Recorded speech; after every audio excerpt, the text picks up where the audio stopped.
No doubt. All right, give me a second. Give me 1 second. All right. Okay. We are on the Speak Your Truth podcast with Mark Ross, and I am so happy that I am going to be talking with this particular young lady. Got Miss Connie Baptiste here from Atlanta, Georgia. She has a story that she would like to share, and I know that her information is going to be great because I know you and I spoke, and you blew my mind. You blew my mind with what you had going on with yourself. So, you know, I'm not gonna spoil it. I'm gonna let you run this. So I don't wanna, jump the gun or put the cart horse before the cart, none of that mess. You know what I'm saying? So uh let's just go first things first, Miss Connie. Tell us who you are and tell us a little bit about yourself. Um, I'll definitely give you the abbreviated version. I Yeah. am retired Air Force, 20 years, a combination of service between active duty, um, the reserve component, and the Georgia National Guard. I'm a true believer that most people who serve, actually, it is in their blood. At least Mm, 80% of us know we're going to serve before we even sign on the yeah. dotted line. Um, Yep. I joined my senior year in high school. Um, at 17, I joined the Georgia National Guard and was actually Hmm. doing drills before I had my high school diploma. So that's how diehard I was just from the very beginning. Uh, After doing my basic training, I realized that this really was where I was supposed to be. And like most military folks, I also realized that I had found my tribe, that this was my Mm, family. A lot of us are in spaces where we kind of feel like misfits until we join and stand beside our brothers and sisters in arms and realize that this really is where I'm supposed to be. Again, did my 20 years. I have 20. been retired for 20 years. Last year made 20 years um, since Look I at have God. retired. Have still been in the trenches for veteran, especially women veteran, Mm, advocating. I served as the COO for Women Veterans Social Justice Network, which is a mouthful. We have been before Congress, advocating on behalf of women veterans, working very, very hard to change the laws for MST and how it's reported and how it is handled in the military. Last year, we finally got it moved out of military jurisdiction and changed some of the laws to make it easier and safer for reporting and getting justice. WVSJ, which is short for the Women Veteran Social Justice Network, we in 2020 received the Community Service Award from the Medal of Honor Society. So it was eye-opening and humbling to realize that people saw the amount of work that we were doing in the trenches. And by no means is this easy because you become known for being that person that you're mm, going to advocate on behalf of everybody else. And we're going to talk about the things that people don't like to talk about. People yeah. know about Yeah. military sexual trauma, Yeah. but they don't want to talk about it. And I tell people, just like in the civilian sector, everything that happens on the civilian side happens in the Hmm. military because we have the same people in our society, they have in theirs. Mm-hmm. So just Mm-hmm. really making sure that civilians are aware of the military life. Um, I stepped down from COO, but I'm still a senior ambassador with Women Veterans Social Justice Network because I started doing some other things. Finally, purchased 52 acres of land to farm and Say um say it a little louder for people in the back. 50. yes, I want to say yes, that one more time. How many acres? 52. 52. I will She stop. bought a whole town. Yes, because that's funny you say that because my town has less than 500 people, but the county is growing, and I'm a farm girl. I grew up in the farm, Right. just like so many of our brothers and sisters in arms. If you take a poll Mm, and look back in history, a lot of the people who served were farmers. So they mm. served the community through food, went and served their country, and most of them after Yeah. retirement went back to farming. Mm. So what I'm doing Wow. isn't new. It's just Right. most of the time it's not heard of for a Black woman to go back and take on Mm. um, that Indeed. role. Indeed. But not on 2023 was a whirlwind of everything. Buying my land, embarking on the journey to do the funding and plan it out. And then in June, I was named by the state of Georgia Department of Veteran Services as Woman Veteran of the Year. Again, I had been on the committee pulling everything together to do this wonderful gala um, in honor of the 75th anniversary of the signing of the law allowing women to serve in the military. And again, we've always served.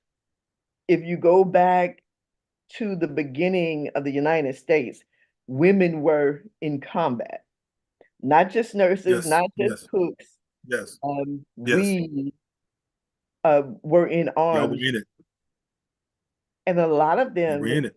to talk about how strong our service to our country is, they disguise themselves as men in order to answer that call that's so much deeper than most people realize. It is the serving in the military that a Mm. lot of people we answer the call, as you can attest to. Indeed. Indeed. Indeed. So you did 20 years in the Air Force. Yes. What was your MOS? I started out typical admin and personnel and was bored. I excelled in it, of course, but just was so very bored that I became a cable installer, which What? again is just another non-traditional climbing the telephone poles, working I mean the telephone. aerial, Yeah. underground, driving the semis out there in the elements. It just um, was what I wanted to do. And well, it was my second choice. My first choice was to be a firefighter. And Mm. I would have been the first firefighter in that area in the Georgia National Guard. And I thought, I don't want to reach that hurdle yet. And then I end up being the second Black female to be a cable installer in the Georgia National Guard. So You trailblazer, man. um, that seems to be my role in life. It wasn't intentional, but it It just doesn't have to was. be. Yeah, it doesn't have to be. You know what I'm saying? Because when the good Lord puts you in situations where you got to move, like I said in my last podcast, when God puts you in situations where you got to move, you move. You do. So It, you did. yeah, It's and just did that not simple. think You did. about it until much later. I think, what were you thinking, girl? What? And just Yeah. to be in that space and understand the courage that it takes. Back Mm, then, to mm, me, it mm. was just a job. And then I go from there and I become a drug enforcement agent. And again, I am the only in that space. Mm. And just, it just was. You have a lot of onlys on your pedigree. I do. And um, it- I think back at it and I know that I would not have changed it. Um, I've been on places, I've been on islands where I've been the only Black American female. And it Hmm. didn't even faze me that that's what it was until somebody brought it up. And I was like, oh, you're right. Really? Yeah. Yeah. And then So now, so right. Here you are. So you did your 20 years. Kudos to you by that. Anyway, you I mean, a lot of people can't say that they did 20. I yeah. did 4, you know, and the stuff I went through prevented me from doing another 4. So that's all in a different story right there. But uh, I I wrote down some questions, and one question was: now that you did your 20 years and you got out, what made you decide to go along that route of becoming an entrepreneur, a self-sustaining individual? Um, just like a lot of military folks, that when we transition, it is so ingrained in us that you gotta do something. You gotta do the 9 to Mm-hmm. 5. You gotta have a job Yes, ma'am. because Yes, ma'am. let's face it, we do We more were before 7 a.m. than most people do all day. And yeah, that's the Army listen, slogan, but it's true for listen. everybody. And Yeah. we realize that our self-worth, as we think about it, is tied to getting up and going to work and doing it. The statistics show that they really push veterans to find applicable employment after they get out. But the statistics also show that we change jobs more than any other segment of society because Why the is way that? we are trained and what is instilled in us and what is our core values, when we go in and we do the mission. Mm-hmm. um, when I in my catering company, our motto is, if you're early you're on time, if you're on time you're late. And we approach life like that. Yeah. So when we go to the job, we're Yes. early. We And come early. when at Yep. 8 o'clock, we knee deep in whatever we have to be doing. And the rest Mm-hmm. of the Mm-hmm. culture and the employees Mm-hmm. are talking Mm-hmm. and how was your day and what did you do? And we may exchange words with people, but for us, it's the mission and doing the It's the mission. mission. So which Yes, indeed. makes us a target that we don't, in doing our job, we become the target, but we don't realize that what we're doing is making us a target because we'll laugh with you, but the mission comes first. Indeed. Let's take care of this business. Yes. So that creates a hostile environment for military members. And then you've got military women that get out and are offered jobs that are much less than our male counterparts are offered. I can't tell you how many secretarial jobs I was offered um, because I had admin on my resume, Mm-hmm. but I also Mm-hmm. had Mm-hmm. electronics on my resume. And I also Right. was a cable installer, and I was a training manager for over 10 years of managing training, um, and was still offered receptionist and secretarial jobs. And It's my like a count, slap in the face almost. it is. But then I was like a lot of other women veterans. When I retired, I had children, minor children, and I needed a source of income. It was Yeah. not Yeah. enough Yeah. to pay my bills, but I knew I had Hmm. to work.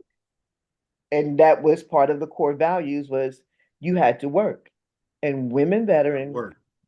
changed jobs more than any other population.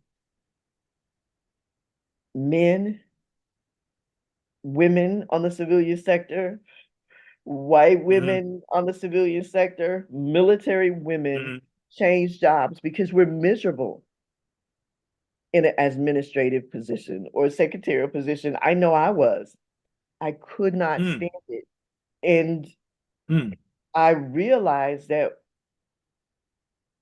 what I had learned in the military was going to do wonders for me as an entrepreneur.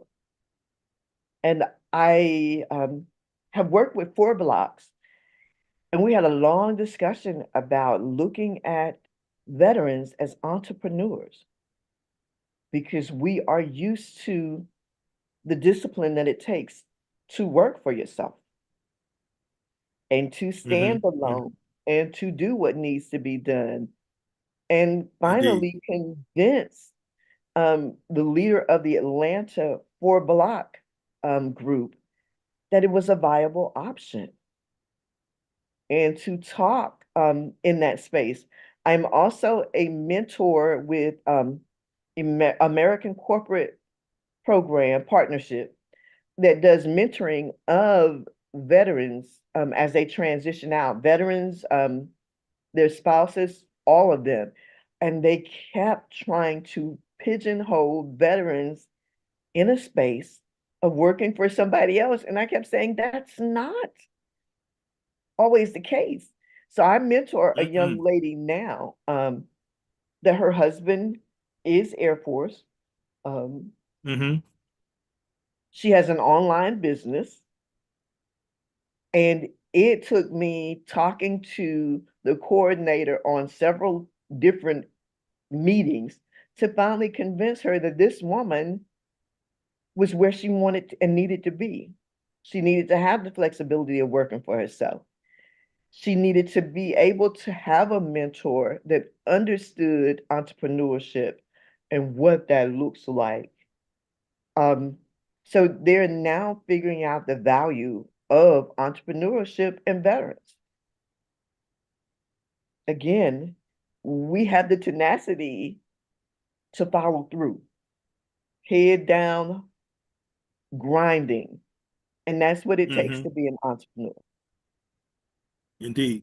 Now, you mentioned something that was really good to me when you talked about the culture, because I explained to another sister that I interviewed a week or two ago, and we talked about that military culture and how it's ingrained in us to really like stand out, to work through adversity.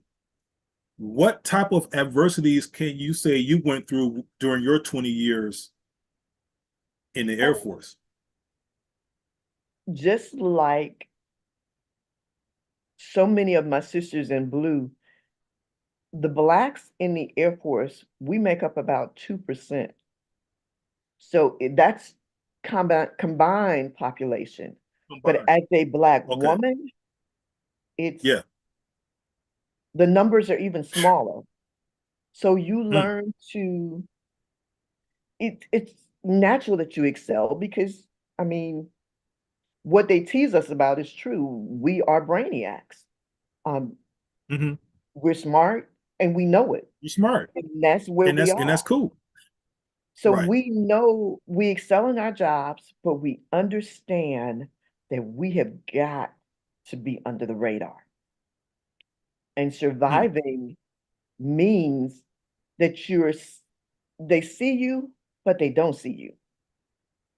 The people that need to see you, you make sure they see you, but everybody else, you stay low. Because as we said earlier, the ills of society are in the military too. The racist, the sexist, the mean-spirited people, they are there. They're there. And in Yep. order to survive, Yep. you learn to become invisible, Mm, mm. which And to stay invisible is kind of like staying alive in some respects. it is. It is the only way you manage. Um, Mm, you just mm, mm, mm, you do your job, and there's mhm. usually one person that always see how you excel. Um, I've gotten NCO of the quarter, Airman of the year, and they would be like, "Why are you so quiet about that?" And I'm like, "Because I grew up in the military where, um, being Black and from the South, we were always told you have to be twice as good. You can't afford Mm, to be in public acting crazy. You do your mhm, job and you get out of that space and you go home mhm. and whatever you need to do, that's what you do." But that also breeds a lot of discontent. Yeah. It's a Yeah. space for self-medicating. The hidden addictions show up there because you cannot um, make people aware of certain situations. You just do your job, you go home, and you pray that no one sees you. Mm. Wow. I can definitely relate to that, because as I'm listening to you, I'm getting memories of when I received an award when I was overseas while I served in the Marine Corps, and some of my teammates was like, "Man, why did you get an award? Like, why did you get that award? How come it wasn't me or whatever?" And I'm like, part of me, Sister Connie, was like, I really didn't care because I had a job to do like you do. I'm just not complaining about it. I'm just sitting here and I'm doing the work. I'm not complaining about who said what or where and when or why. It's like, hey, this needs to get done. All right, let's get it done. So when I got my respect due, people were like looking at me kind of sideways. So it's like, wow, I felt good about it, but I didn't want to be like, hey, I got an award. It wasn't even about that because I knew my worth. At 18, 19 years old, it's like I knew that when I come to work, I'm bringing something to the table. And I didn't have to boast about it. I didn't want to. It's like, good. Thank you, sir.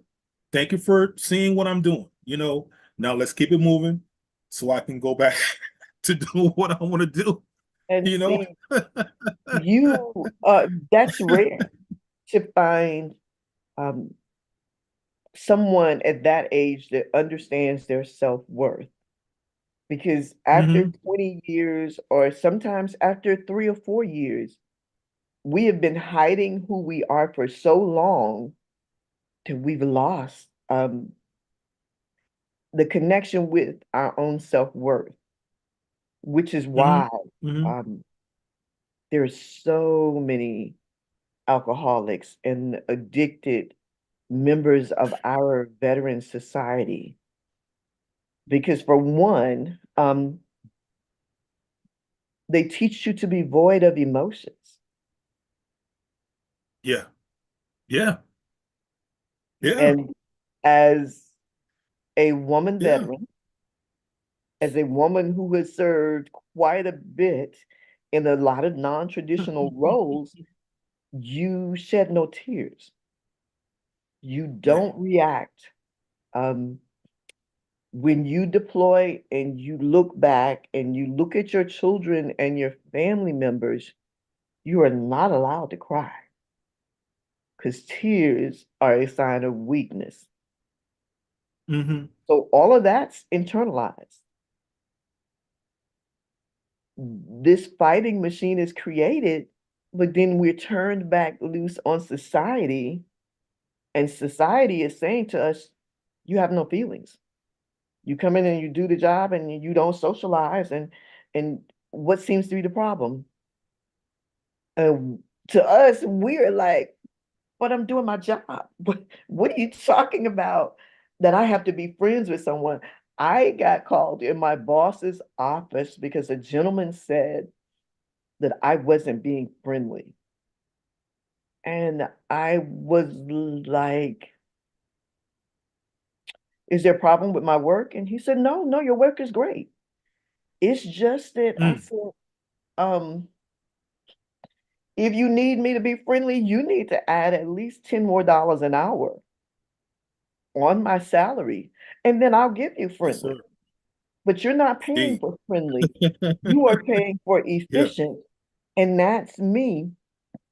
And it Yeah. took me years to finally realize that that was created by burying emotions while serving. Mm-hmm. Mm. And I give it from a women veterans point of view, but that's with anybody that serves. You can't, your battle buddy may be killed in action standing right next to you. You're not allowed to grieve. You got to do the job.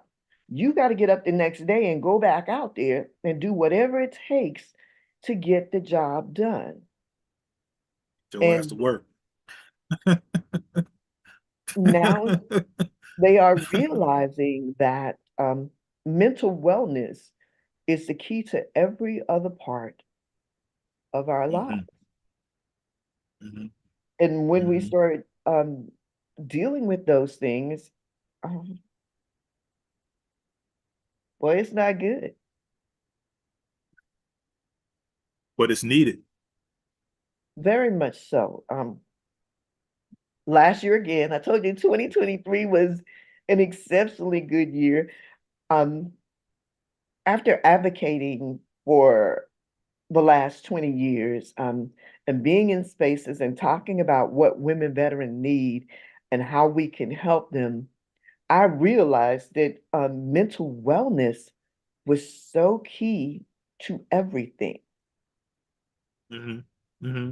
I Mm-hmm. mentor Mm-hmm. in Veterans Court, and it was 6 years of talking to the powers to be and talking in those political spaces and saying you cannot handle veterans the way you handle everybody else.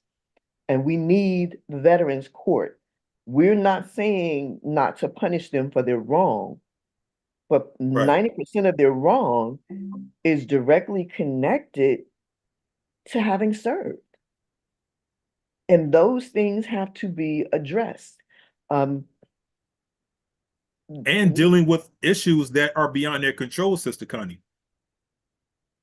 Because let's face it, a lot of us, like myself, we are dealing with mental uh, uh, health issues, yes. and some of us, we run from it and we struggle with it alone.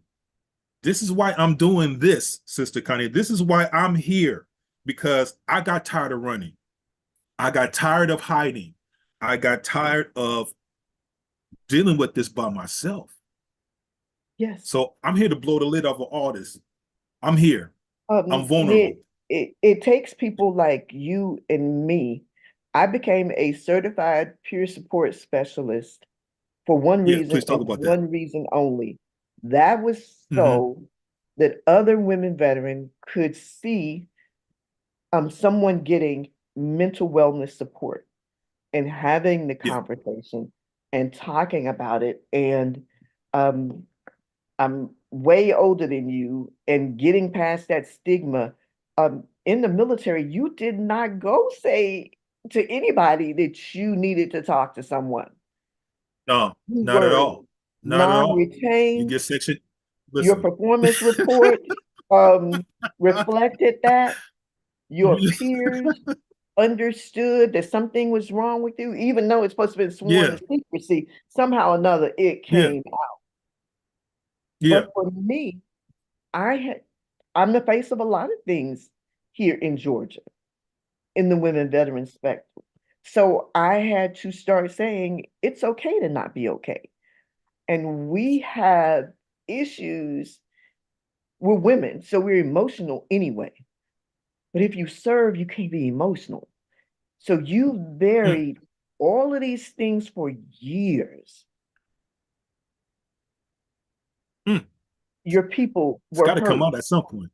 It does, Yeah. and it surfaced in the most inopportune times. Um, Yes. Yes. in self-medicating, just like so many, we may not do drugs because drugs was not a part of what the military do, but alcohol was our drug of choice. And we didn't do Mm-hmm. it in the streets, Mm-hmm. but we did it at home. We did at home.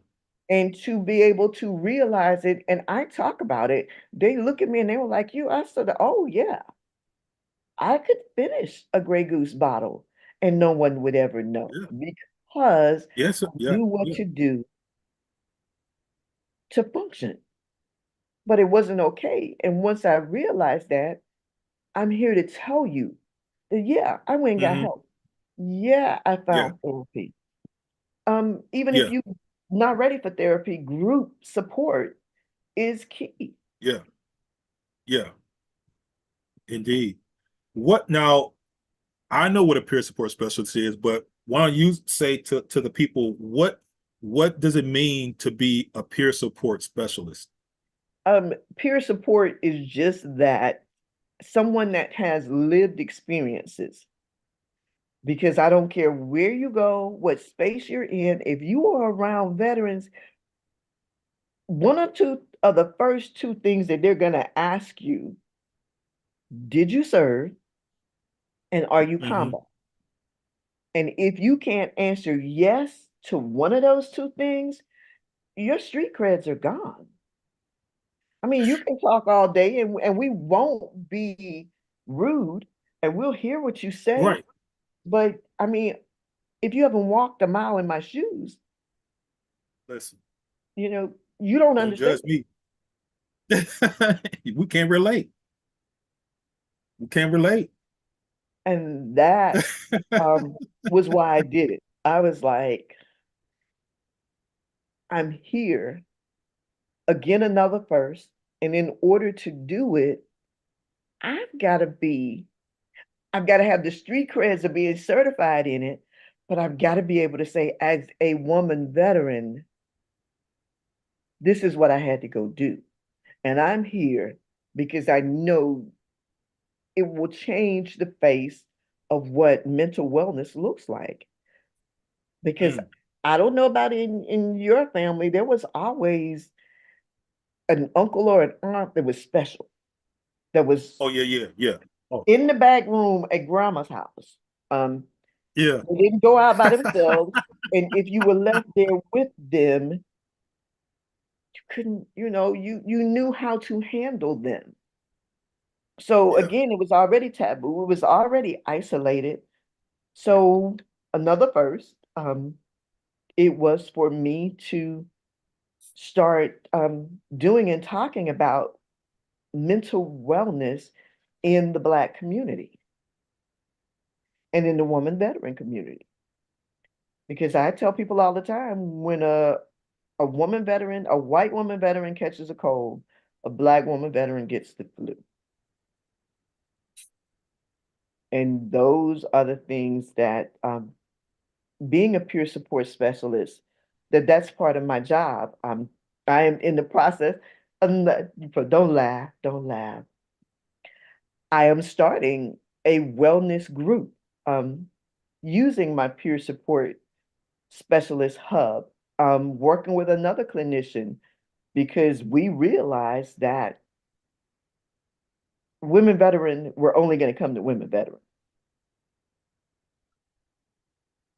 willingly. Oh yes, They yes, may, you can yes, say you got to go over here, yes, And we Mm-hmm. may go over there Mm-hmm. because we don't want to Mm-hmm. rock the boat, but Yeah. willingly, um, it has to be a familiar face with street creds. Yeah. Yeah. Yeah. And that's a problem that in the military we have a problem with because we can't find other people that look like you and I to say, hey, brother, I need to talk to somebody because I'm dealing with this and it's messing me up here and it's messing me up everywhere else. But I can't talk to a person that doesn't look like me because they can't relate to me. You can't relate to me. You feel me? I can't relate to a person that doesn't look like me because you may or may not have been through what I've been through. You just Just didn't. having melanin in your skin.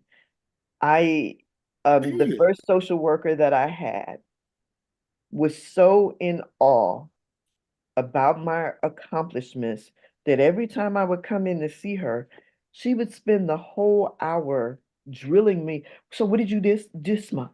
What have you done? Where have you been? And at the time, I had a single coming out on an all women veteran CD, which, by the way, we won album of the year with the Mm,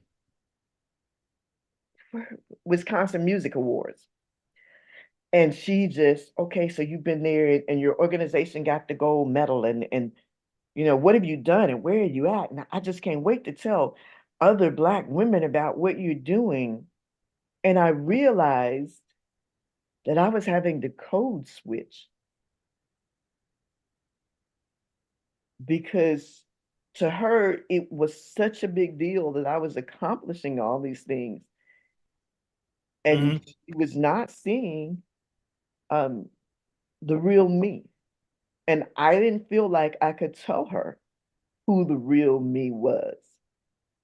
So my second therapist, I took a lot of time interviewing and was specific about what I was looking for because I knew that I didn't want to have to code switch.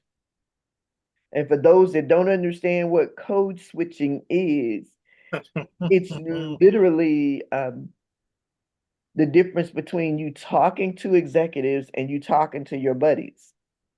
The Mm-hmm. terminology you use, the things that you Mm-hmm. talk about, the places you go, Mm-hmm.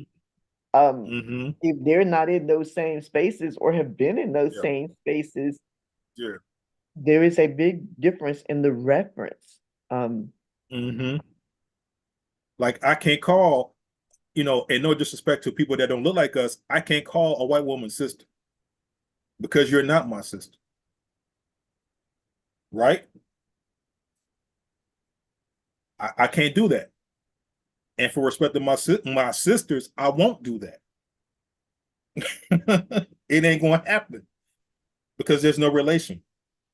I can't talk about being followed in a store and what that feels like, or parking in a veteran space and having someone beat on your window and talk about what are you parking here for? This is for veterans. You can't be no veteran. Just all of that. Um, Mm. those things matter.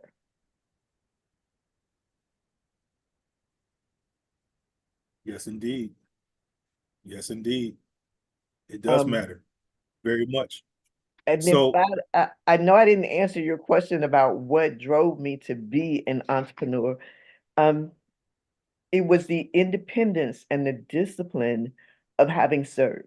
And knowing once you finally get that revelation of what you bring to the table, mhm, it's mhm, hard mhm. to take less than. Um, and it's almost like working with a new lieutenant and you served 5 or 6 years or more, Yeah. and they're there to tell you what to do, and you're like, oh, I've got children your age. Come on. So it's the same thing.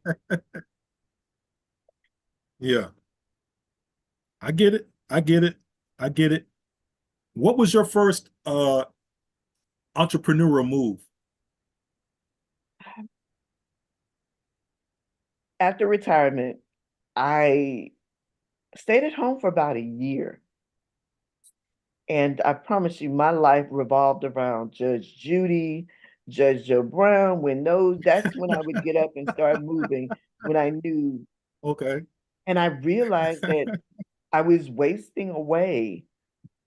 And I knew that cooking had always been something that I'd done since the age of 8, even deployed. My military friends now talk about my food that they always enjoyed no matter where we were. And I thought Hmm. about going back to um, culinary art school. And I was working for an agency. And again, that was 20 years ago. I was making $25 an hour, which some people aren't even making now. And I said, you know what? I'm going At back to that age school. then. Yeah. At that age then. Right. So I went to culinary art school and we couldn't find anybody to do our uniforms.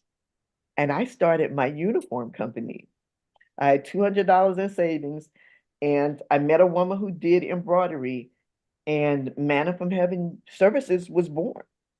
And I have been doing uniforms ever since. I do it for a small group, but I'm military, so how you look is very important.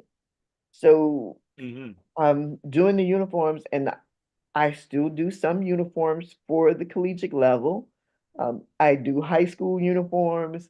I do a lot of the chefs that know me. I do their personal uniforms. Those that own businesses, I do all of their staff uniforms.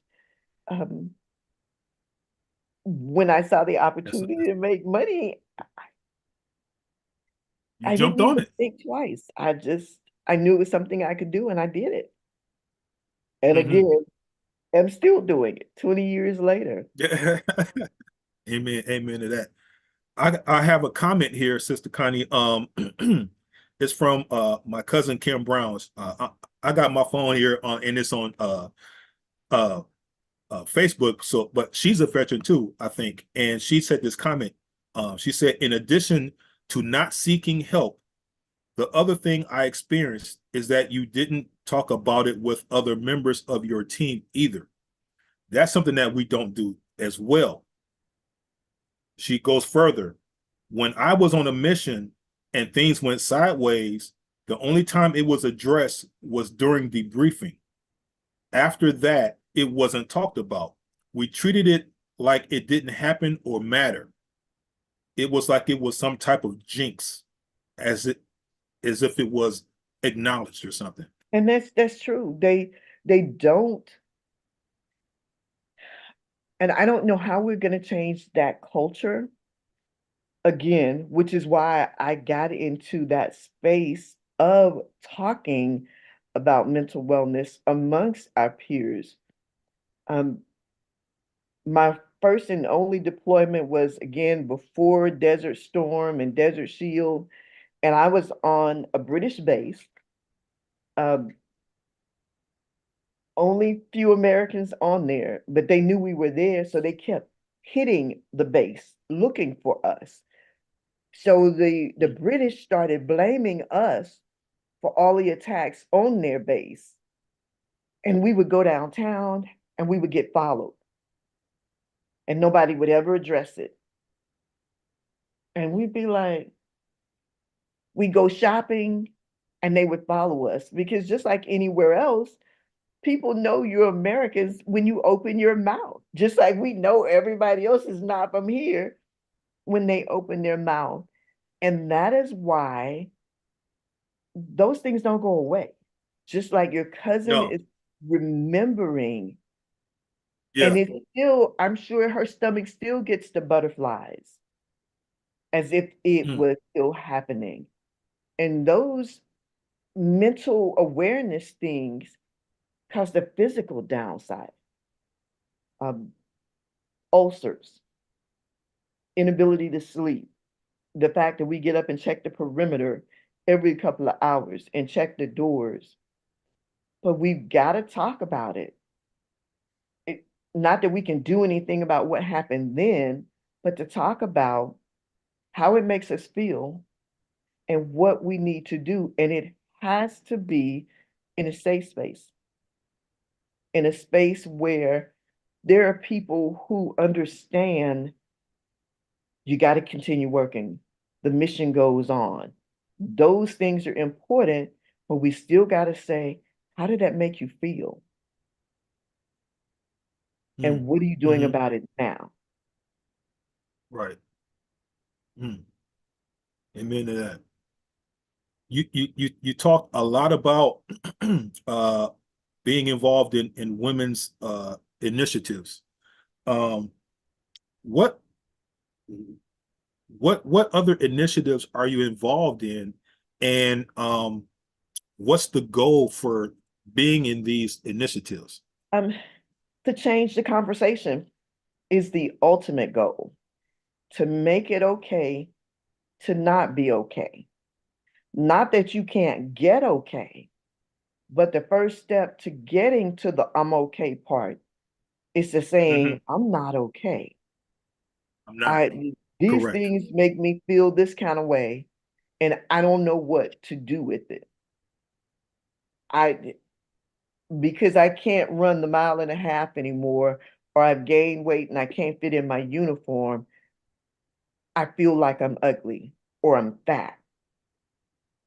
And how do I talk to people about those things if they haven't been in that space? And again, being okay with not being okay all the time. I also work with farmers.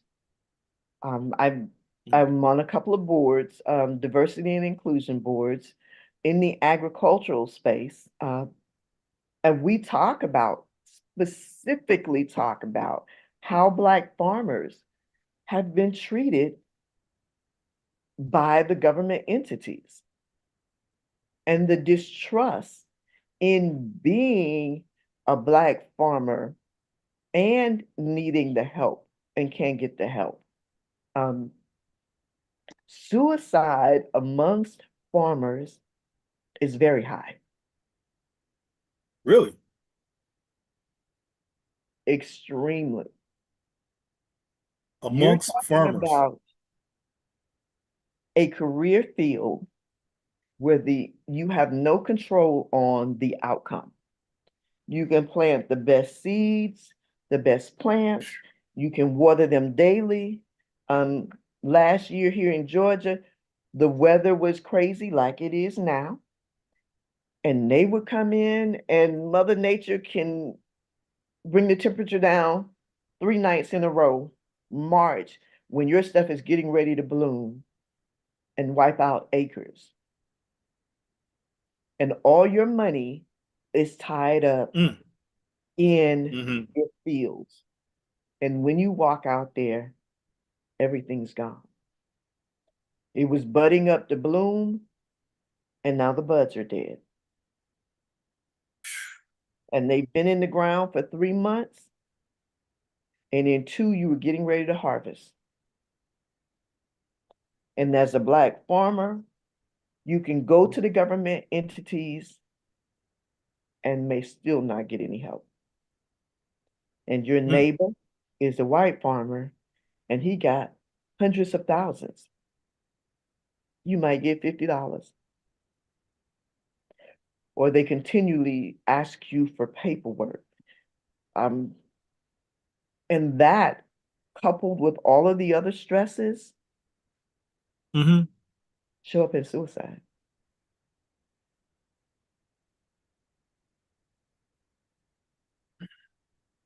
So for me, it is being in a space and going into spaces where Black farmers are and talking about it, um, and being about it. Because again, I'm a up and coming farmer.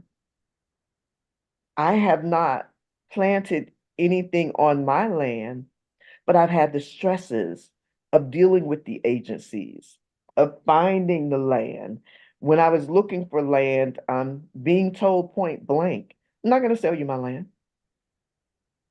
Point blank. I've had my offers ignored and let them die on the table. So those stresses are real. And it wasn't because I didn't have the money. It was because of the color of my skin. And it brought back memories of having served and walking into a space. I was already knew I was the only Black woman in that space, and walking into a joke on somebody talking about why Black people hate Jesus, um, or when they're gonna get some good looking women here. And those are the things that stay with you. Huh, I mean, uh, mm, I've been retired 20 years. That was almost 40 years ago. But I can see the briefing room that we were in when that was said. I can see the yeah. man standing there making the joke about Black people hating Jesus because he put pubic hair on their head.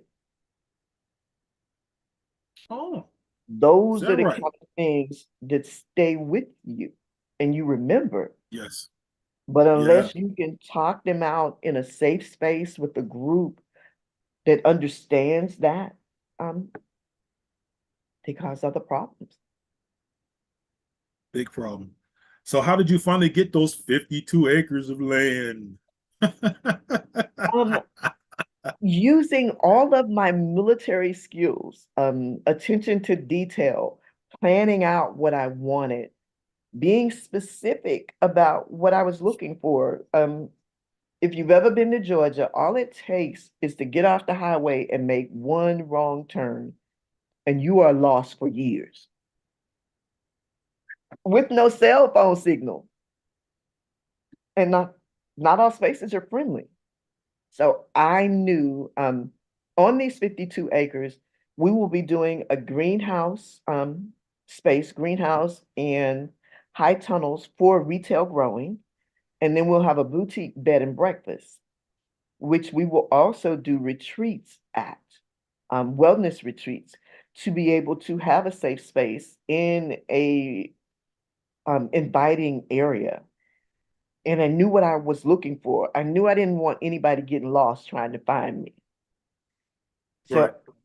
So, in 3 years of looking, I finally happened up on a place, and it was divine intervention. I had looked at many other spaces. Um, my property is literally from one exit, we're 3 minutes from the interstate. The next exit, we're five. I'm surrounded by roads and a creek. So it is the type of space that once we build it up, it is going to be what we need. Nice. Nice. Nice. Um, I'm gonna turn the page for a second and talk about something else that's really sad and deep. You mentioned to me during our initial conversation about the women's trafficking problem Yes. and how bad it is. Can you talk about how how serious that issue is and what are you doing Um, to help? Most people don't think veteran or military member and human trafficking in the same sentence. The Mm-hmm. VA has actually done studies on human trafficking and veterans, and 30% of the people that they interviewed had been involved in some sort of human trafficking um, Mm. type thing. Texas, as close as it is to the border, there are so many single soldiers and airmen that go missing. Some of them Really? with Vanessa's case, and shortly after that, there was another gentleman that had found that had been murdered in the Texas space. on military installations, they're sold into sex trafficking groups. In Um, military institutions. uh, if you research it, Fort Bragg, the early part of 2021, 22 had a big bust of where they found parties where they were trafficking young girls and other people in there that was all frequented by military members. Overseas, there are a lot of things like that. Here in Atlanta, Atlanta is one of the major hubs for human trafficking. We're here where Hartsfield-Jackson is, which is one of the largest airports. Up until maybe 5 years ago, we had Fort Gillem, Fort McPherson, we had Dobbins, we've got the base in Columbus, we've got Fort Gordon, we got Fort Stewart, all of them literally within 3 to 4 hours of Hartsfield-Jackson. Um, as quiet as it's kept, a lot of young airmen join the military, um, again, looking for their family, and they don't have a Mm, family. So mm, when they get in and the wrong person find out who they are and that there is no one mm, attached to them, they're an easy mm. target. And if they already have mental health issues, um, it's easy for them to get put out of the military when the military has no more use for them. And they send them on Yeah, and they're sleeping in their cars and they get involved in relationships, um, and the yeah, intimate partner sells them out. I spoke with a group that's right near Dobbins, which Dobbins has every branch of the service on it. And I spoke to them about the veterans and how many and I asked the question, how many veterans have you helped? And they were like, you think veterans are in this? And I started laughing because I thought, how could yeah. you're not asking the right questions? Just like in law enforcement, they don't always ask the right question to find out if this is a veteran that's in crisis or is it just a civilian? And a lot of times they don't ask and they're treated like a criminal, but they're not getting the mental health support to be whole. So when they get out, they get in the same sort of situation. I found that a lot of places that want to help veterans put them up in the extended stay motels or some of the less favorable places to say they're housing somebody. And it's usually a hotel where there's a lot of sex trafficking going on. So they are, again, they become easy prey. Mm. And until we start Wow. saying it, and from my platform, I will continue to say it. Yes, yes. Watch them, and a veteran will always tell you that they're a veteran if you just watch how they carry themselves. Yep. How they answer you with the no sir, yes sir, no ma'am, all of that, how they stand. Mm-hmm. If the American anthem is played, the national anthem, they stand a certain way. They look a certain way. Their head is on a swivel. All of those are the telltale things to tell you you are in the presence of a veteran and you cannot handle them the same way you do civilians. Hmm. Nope. Hey, we roll different. That's it. Good, bad, or indifferent, we are. Yeah. We different. And that's what Yep. makes us Yep. unique. Um, Mm. I spoke on a panel Wow. of lawyers. I think it was the National Association of African American Lawyers. And we talked Mm. about interacting with women veterans and what that looks like. And most of them had no clue as to what are some of the triggers and the things that they need. And pension, if they've been married to a military man, most of the time they have. If they're Most time, involved yeah. with domestic violence, how is that being handled in the court system? Is she the aggressor or is he? Are they doing both of them as the aggressors? Mm-hmm. How the pension is divvied up. Why is she staying? What does she need? All of those things. Mm-hmm. Um, and again, until we start making it okay to start looking at our mental wellness, um, women veteran and veteran will continue to be having run-ins with the law.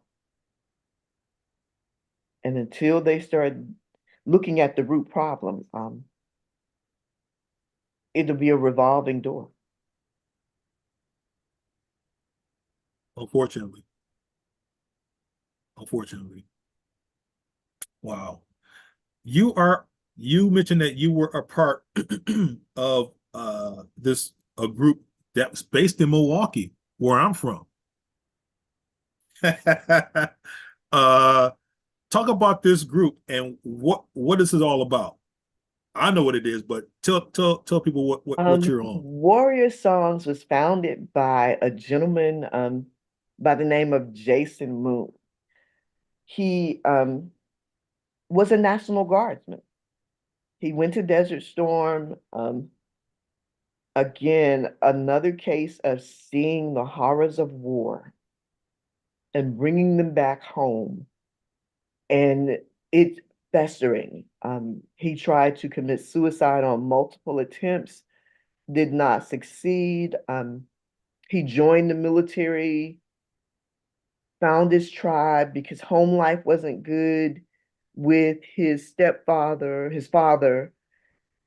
And those are the things that, when compiled, becomes a powder keg.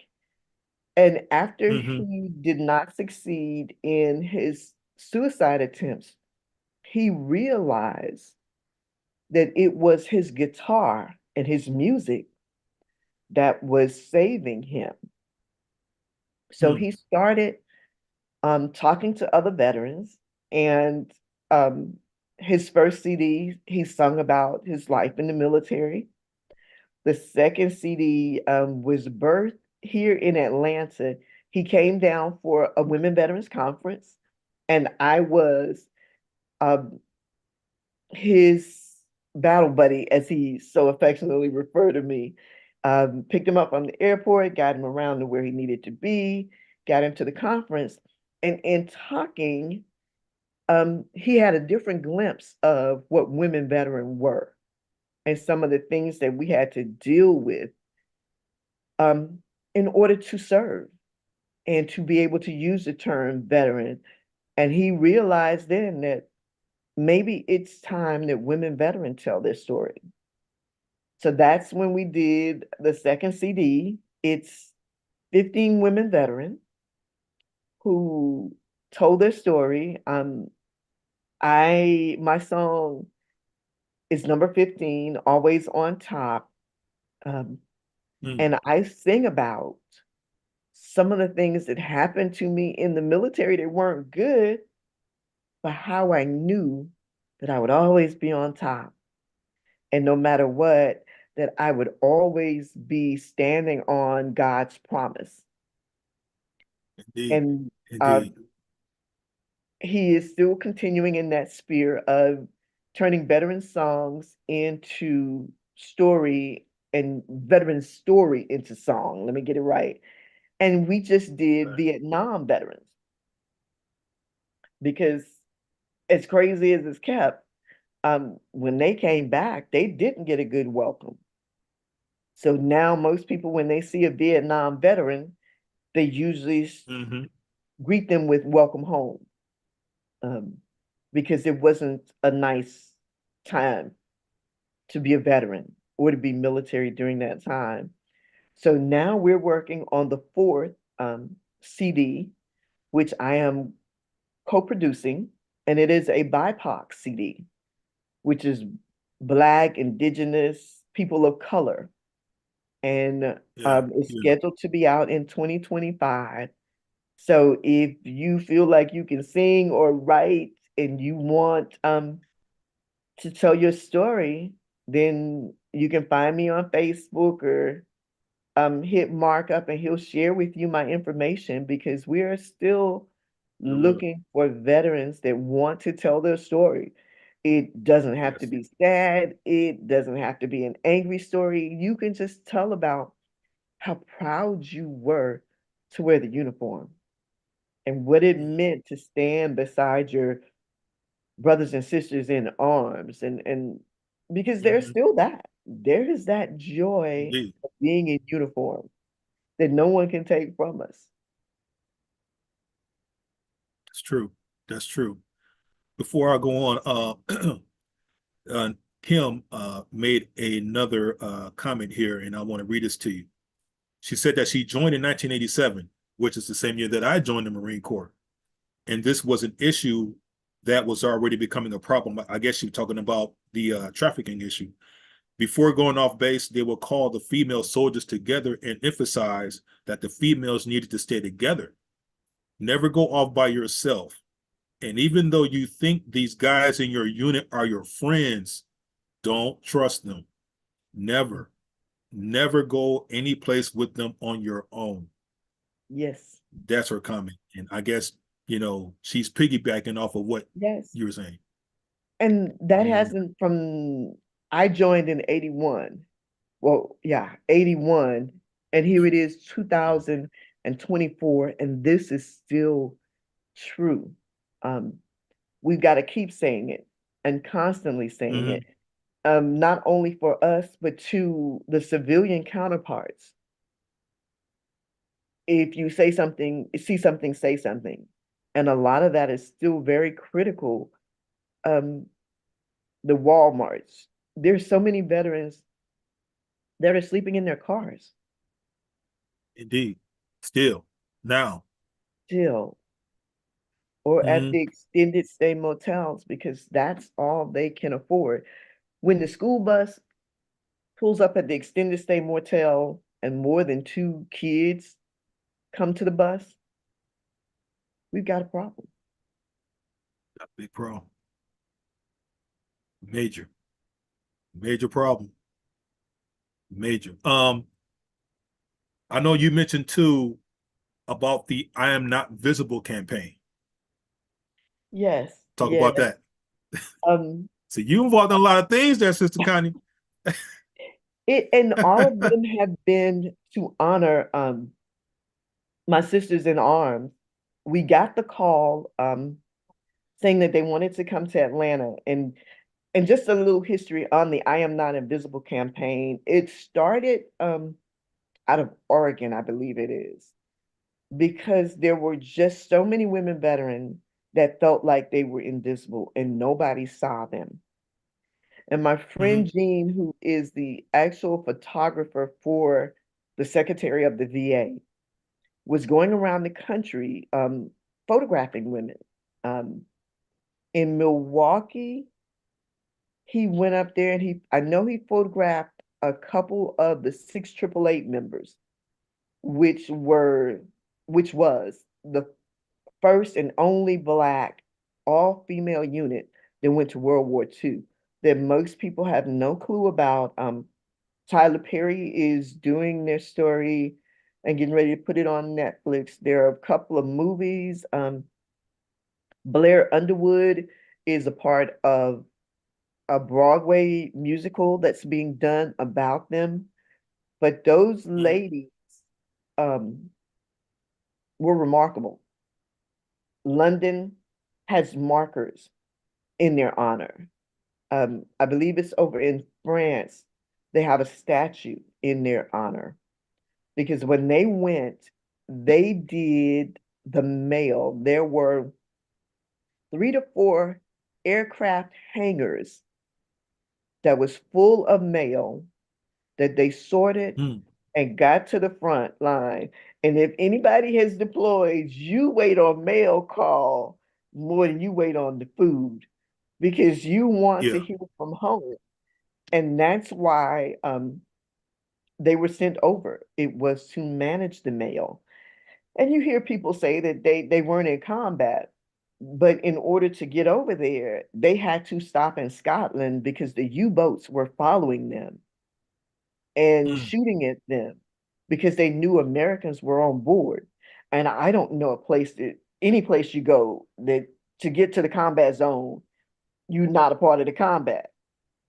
And you're a part of the combat. Period. Right, When right.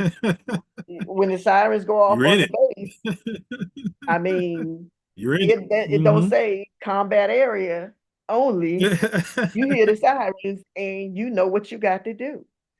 So You in um, it. most people have no clue about who they are and what they did and how they had to fight in order to be able to wear the uniform to serve. It was unheard of during that time for them to go. And they came back, and Uncle Sam just said, deuces, you get no pension, you get no benefits. Thank you. Thank you, though. Done with you. Take your ass home. And that's how they treated him. And their story Yeah. was buried for a very long time. And that's one Mm, of the mm, things mm. that we do is try to tell that story because there are so many women veterans that don't tell anybody that they're a veteran. No. Mm-mm, mm-mm. Nope. And what's worse, and it's something that I always stress when I talk to other veterans, is that the VA, the government at large, they make it so hard for veterans to get their benefits that, and here's what's worse, Sister Connie, they won't even tell you that you're entitled to certain things unless you ask. I tell my wife this all the time, and I tell people the same thing. I said, here's how the government works. If you don't ask, they won't tell. Oh no, If you won't say nothing, they ain't gonna say nothing. Do you hear me? You got to ask. The only way that you're gonna get answers from them is if you open your mouth and ask and do the research because they ain't telling you jack. no. You can And look at them right in the face. They ain't saying nothing unless you say something. which Tell is me I'm wrong. it that's the nature of the beast, which is again why we have to make a concerted effort. No man left behind. Am I my brother's keeper? Yes, I am. And in Yeah, order to get the information out, we got to talk about it. And we got to you talk do. about spaces that's safe. And we got to usher Mm-hmm. in the help. I've got Mm-hmm. the military was a family business for us. I have two older brothers that served. Neither one of them get VA disability benefits. They have been Mm. done so dirty that they don't want any parts of it. And they're finally getting to a place where they kind of might go talk to somebody, but it's going to take me going with them into a safe Mm-hmm. environment and literally Mm-hmm. staying with them until they get what they need. Because again, What's due to them. Yep. Yep. um, the scars are deep. Mm. And until we, as veterans who are, we don't have to be completely good, but in a better place, that we can go help other veterans and talk about it and be in Mm-hmm. spaces where we say, yeah, you might be entitled to this. Let's go talk to somebody or let's see what happens. And continually talk about the racial difference and disparities in the benefits that Black and white get in the military Mm-hmm. through the VA. Mm. I mean, it's just, there's always that. Yeah. Yeah. Uh man. I have another person here on my line on my Facebook here who made some comments about the homeless issue, and I want to read it off to you. Her name is Sean, and from what I'm reading, she used to work at this facility at the a jail facility. It was called the House of Correction, but it's now called CRRC. Don't ask me what that stands for because it's I don't know what that means yet, but I'm going to read this. And she said that she knows that to be true because she works at the CRRC, and a part of what they do too is servicing homeless veterans or those who are at risk of being homeless. And she goes on to say she assisted in finding a veteran that lives in Milwaukee as a part of the mail processing while in service. She was honored to help locate her, assuming it's female, and she was supposed to hear back from the service members that were looking for her. And she helped find them 2 years ago. So I guess one thing that the CRRC is doing is helping homeless veterans now, because when I used to work at this facility, and one of the issues that we did see, especially during this time of the year when it's cold, we would see an influx of homeless people come in. Of that number of people, the majority of the homeless people that were coming in were veterans, and they had nowhere to go. The VA didn't help them. So I'm assuming by what she was saying that they initiated a program to help homeless veterans. Um, Ain't that something? it it is very disturbing. Um, it is very sad the way society is. Um, It is. it is layers upon layers of reasoning of why. January is the month that they do the count. Down here in Georgia, they count. They go out and they count all the homeless and the unhoused in January. I think the next couple of weekends they'll be doing that. Most of the veterans would rather sleep outside than get in some of the programs. Mm. Um, there are some where the family members get their check. Mm-hmm. Mm-hmm. And in order to not deal with that, they go sleep.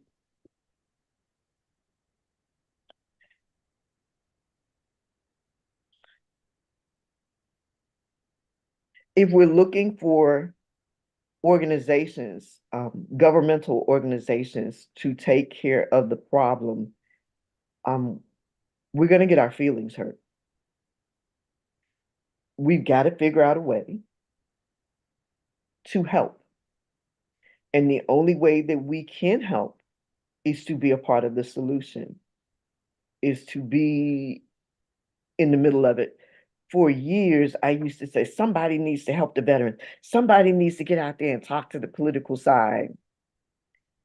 And one day I was sitting at my table eating and I'm having a conversation with myself. And the Holy Spirit said, we're still waiting on you. And I stopped eating and thought, me? And then once it hit me that I had to be the change that I was looking for, that I would be in Mm-hmm. spaces, if I couldn't change it, I could plant the seed and say something about some of the things that were going on and how we could help. Because again, a veteran will open up to another veteran. Yes, indeed. Yes, indeed. And we just gotta be the change that we want to see. We gotta be involved. Your platform, talking to folks, having the conversation about mental wellness matters. Mm-hmm. Um, Mm-hmm. Mm-hmm. somebody is going to hear me say something and think, well, if she can go talk to a group, then I can go talk to a group. And just continually making it okay to find the help that you need, because it's not going to go away. Unless we do something about it. Yes. Yeah. And a Yeah. lot of the physical ailments can be traced directly back to the mental wellness. Mm-hmm. Yep. Yep. Whenever you come back to Milwaukee for that Warrior Songs thing, let me know. I want to take part of that. Definitely, definitely. We travel all over again. The National Endowment for the Arts has actually gotten on board with some of the things that we're doing. Um, I know for the fourth CD, we'll be doing a lot of stuff here in Atlanta, so I'll make sure you know. So if you want to come down to the South, you will be welcome to come down here and participate and just again Yeah. um, create the change. And thank the Create the young change. ladies who blessed us with their comments and their Yeah. contributions, because Yeah. now they are aware and they'll be thinking about the human trafficking side and how that affects the veterans and what that looks like. Mm-hmm. Mm-hmm. Because it's the rabbit hole is deeper than what we realize. Oh, yes. Man. Before we part, uh, is there any words of advice that you would like to share? Um, Take us out with a bang, Sister Connie. Give me something good to remember this whole Um, experience. for me, and for any veteran out there, it is choosing. You can choose to be happy when you get up out of bed, or you can choose to look back at the bad. It's always a choice. Um, Hmm. Again, like for me, I said, why wasn't somebody helping the women veteran? And then I decided it was going to be me. And I've been in Yeah. the trenches for 10 years. Um, and it freed me up to be able to have Hmm. the uniform business, the catering company, now the farm. I'm in the schools because I need Mm. for my sisters to see um, it's a choice. And I choose wellness and I choose me. Hmm. You choose you. Yes. Mm. And again, we women veteran are the only group of people who volunteered to serve. Hmm. Everybody else, until just recently, they had to sign up with the Selective Service Act. There was never a draft for women. It was always us coming in voluntarily, which means Voluntarily. Yeah. that we were warriors from the beginning. Mm.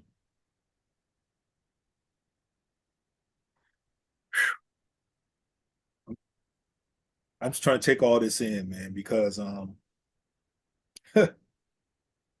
this was it was educational for me. Um, it was deeply profound for me in a manner that um, it makes me want to do this more. It makes me want to engage in conversation more and really uh, pick the brains of whoever I could come across to really like shed awareness and enlightenment and understanding of, you know, we got work to do. Number one. Yes. Number two, we need to get everybody on the same page to really let them know just how broken the system or systems are as it relates to veterans, male and female, as it relates to how the brokenness that we experience in the military can translate into other issues along our life journey, i.e., the human trafficking, i.e., the domestic violence, i.e., the alcoholism, i.e., the mental health issues, i.e., the suicides that take place on a daily basis. I said daily, Oh yeah, hourly. hourly, and people don't know it. People don't know that. It will take us all. It will take the village. Everybody has Mm-hmm, a part to play in this. Everybody's mm-hmm, not gonna have a national platform. Sometimes it's your neighbor. Sometimes it's the people at church. And one of my brothers is a minister, and I've spoken in spaces with a lot of clergy, and I talk about the clergy in the religious sector is going to be the beginning of how people get help. And when they start being okay with mental wellness and talking about that, then that will shift a lot of things. Because most of the time, people go to church or in spaces where there's something religious going on. And veterans are spiritual more so than they're anything else.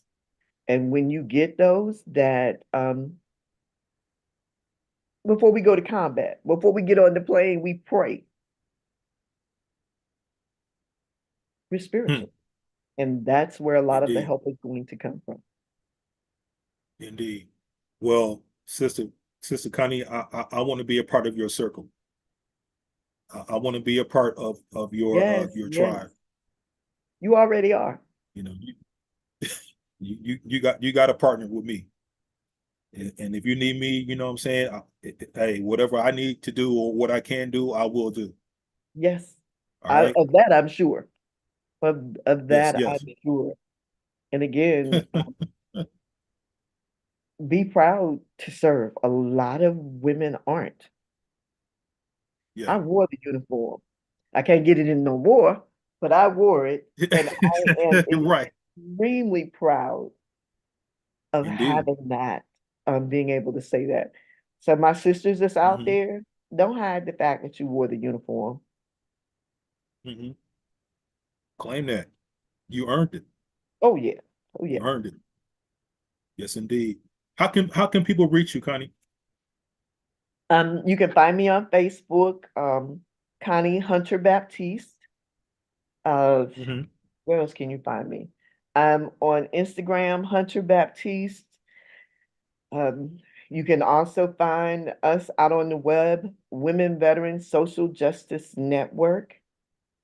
Uh, I am also a part of Georgia Military Women, which is a group just for, sorry if you're not in Georgia, um, military women in Georgia, where we get together and um, just help each other in every capacity that we can. Good. Good. Well, you have my information. Yes, I have yours. So let's stay in touch. yes, Like I sir. said again, whenever y'all, come to Milwaukee for the Warrior Songs group, let me know. If you Yes, need me, sir. I'm here. You getting the If you call. need me, I'm here. I'm always a call boy from you, Sister Connie, for real. Thank you. This So was such an yeah, honor. I appreciate you in everything you do and the I enlightenment. appreciate this too. Yes, because yeah, I needed to have this conversation because this is confirmation that I'm doing what I'm supposed to do. Yes, you are. So thank you so much for taking the time out to talk to me, Sister Connie, and we will talk again. Again, We until will the talk next again. time. Thank you. I Until the appreciate next you. time. You too. You take care. All right. Thank you. All right. All right. Bye Evening. bye now. All right. And we are I'm going to check out as well. Um, feel free to like and subscribe to my channel. Uh, I learned a lot from this conversation, and I hope you guys did as well. With that being said, I'm out. Mark Ross. We're speaking our truth, and we're not going to stop. I'm going to keep going until I can't go no more. I'm speaking my truth, and I want you guys to speak yours.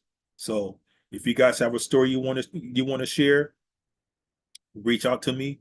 You can email me, speakyourtruthpc@gmail.com. That's all one word, speakyourtruthpc@gmail.com. If not, you can always reach me on Facebook. My name, simple, is Mark Ross, Ross. All right. Come on YouTube, the Speak Your Truth with podcast with me, myself. Look me up, like and subscribe, and please share this. I want this information to go as far as it can go. You know what I'm saying? So do me a favor and just go here and click that subscribe button. All right. So until next time, you guys take